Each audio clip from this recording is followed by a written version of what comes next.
et je dirige une agence de voyage ici.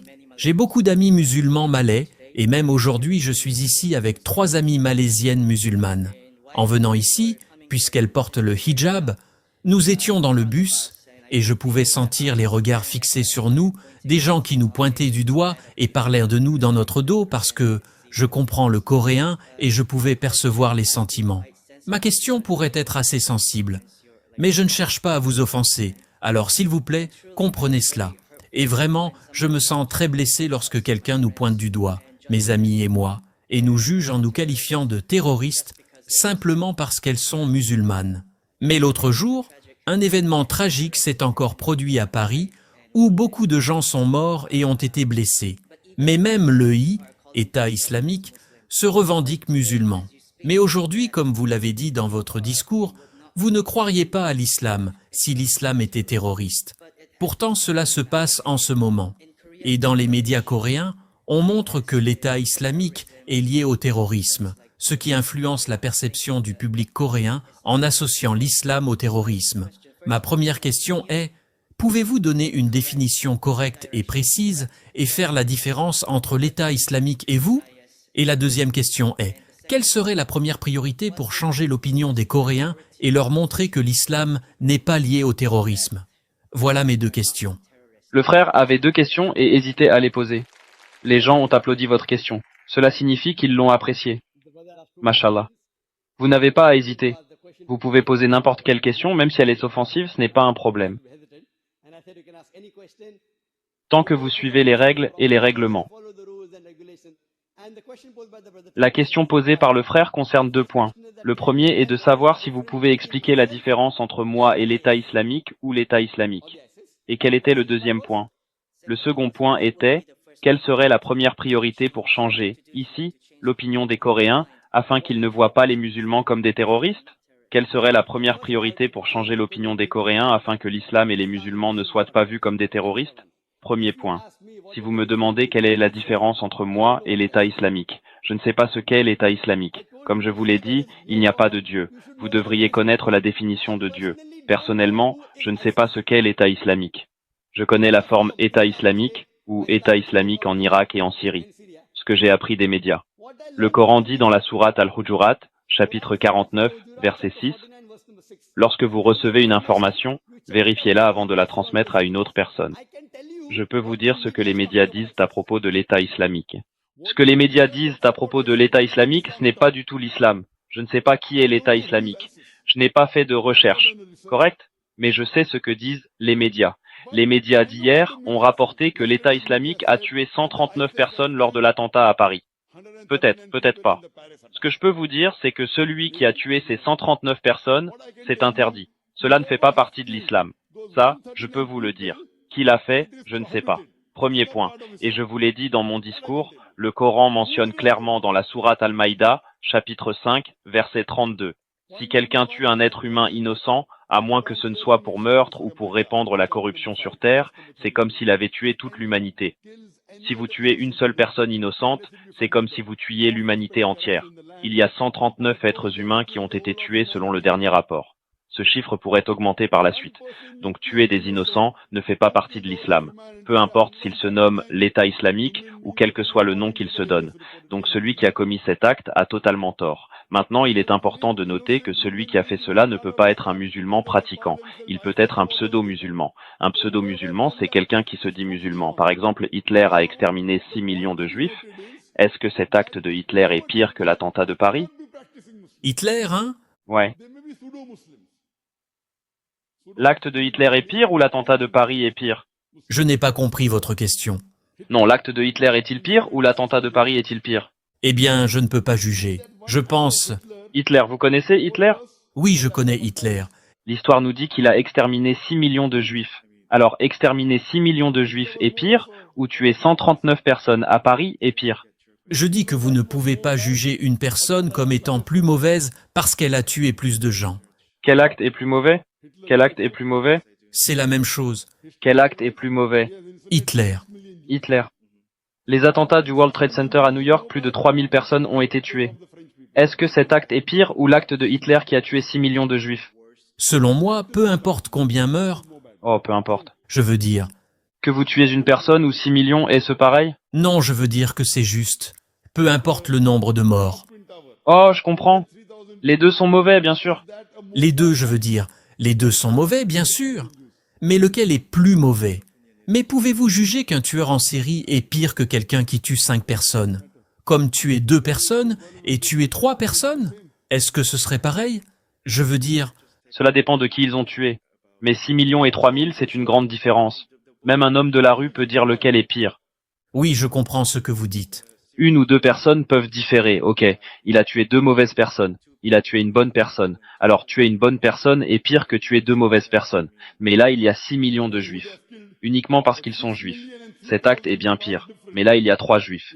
Et les seuls juifs qui sont mauvais, ce sont ceux qui sont mauvais. Ils sont pires. Mais, vous savez, juste parce qu'une personne est pire qu'une autre, alors ils peuvent être considérés comme une mauvaise personne. Donc tuer une bonne personne est pire que tuer 2 mauvaises personnes. Mais ici, il y a 6 millions de juifs, uniquement parce qu'ils sont juifs. Cet acte est bien pire que celui des tours jumelles, ou même que l'attaque de Paris.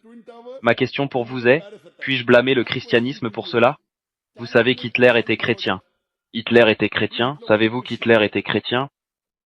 Je ne le savais pas. Maintenant, je vous le dis, puis-je blâmer le christianisme pour cela? Non, vous ne le faites pas. Si je veux tirer profit des actes répréhensibles d'Hitler, je dirais que le christianisme prêche de tuer 6 millions de juifs. Nulle part le christianisme ne dit cela. J'ai lu la Bible.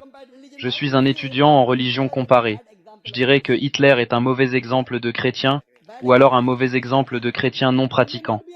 Si je veux tirer profit des actes répréhensibles d'Hitler, je pourrais dire cela parce que je suis contre le christianisme, je le prendrais et le montrerais en épingle dans les médias. Oh, ce n'est pas ça, ils n'ont pas dit que c'était le christianisme. Vous connaissez l'IRA, armée républicaine irlandaise? Vous en avez entendu parler? Oui, au Royaume-Uni. Oui, l'IRA. Ils ont tué des centaines de personnes, oui ou non? Oui. Avez-vous jamais lu dans les journaux coréens que c'était des terroristes? Non. C'est là que j'objecte aux médias. Ce que ces personnes ont fait, c'est un acte de meurtre de centaines de personnes, oui ou non?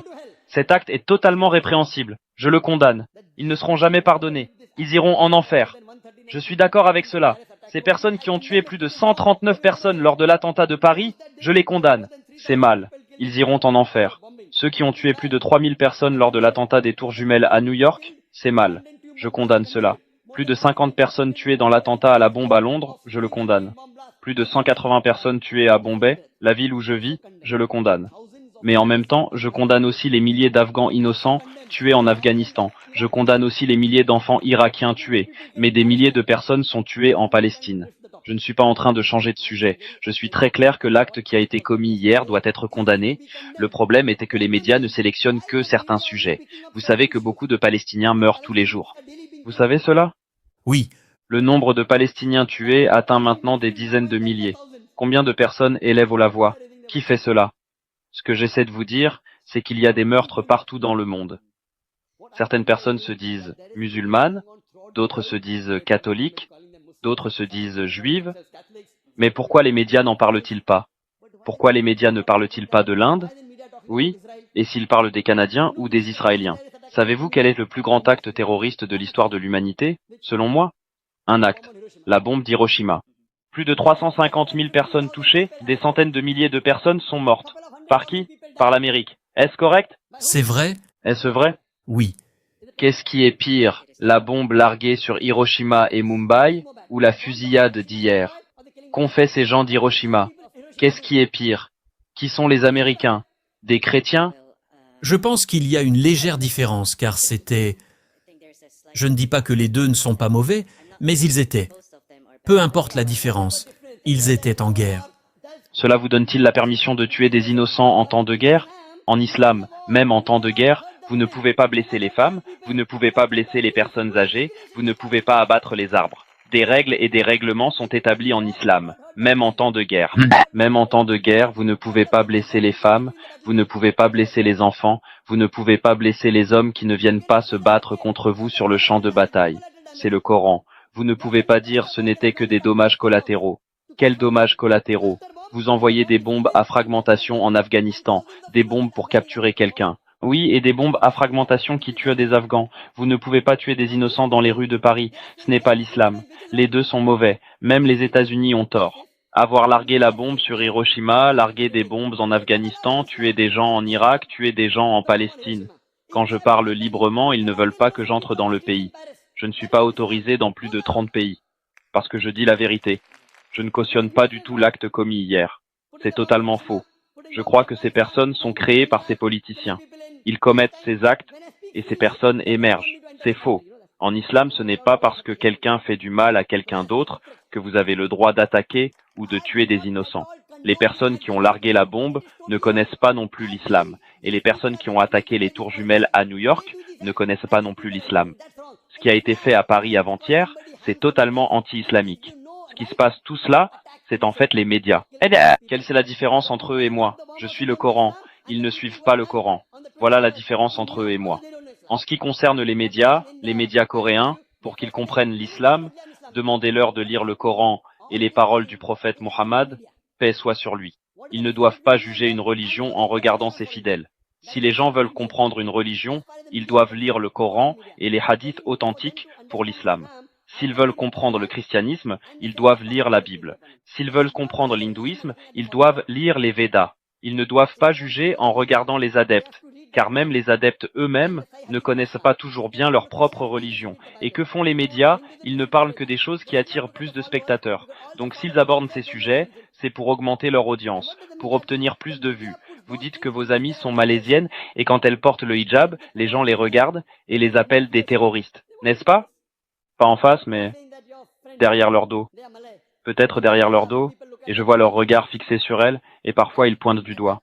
Cela brise un peu mon cœur. C'est la mauvaise compréhension. Moi, je porte une casquette, je garde une barbe, et je suis honnête. Au moins, une personne portant une casquette et une barbe, qui est honnête, gentille, et qui aide les non-musulmans, peut changer l'image. Ce qu'ils obtiennent, c'est la mauvaise information venant des médias. C'est notre devoir de corriger cette image erronée en adoptant un bon comportement et en donnant un bon exemple aux gens. Et aujourd'hui, ce que nous avons dans les médias, ce sont principalement des bombardements de fausses idées, car si vous écrivez un livre contre l'islam, il se vendra mieux. Donc les gens écrivent des livres contre l'islam. Si vous écrivez un livre contre le prophète, vous obtiendrez de bonnes audiences. Vous comprenez? C'est uniquement pour devenir populaire. Nous croyons que nous devons dire la vérité et présenter la vraie image de l'islam au monde, afin qu'ils sachent que l'islam est une religion de paix et que c'est la seule religion qui a des solutions pour l'humanité. J'espère que cela répond à votre question. Merci.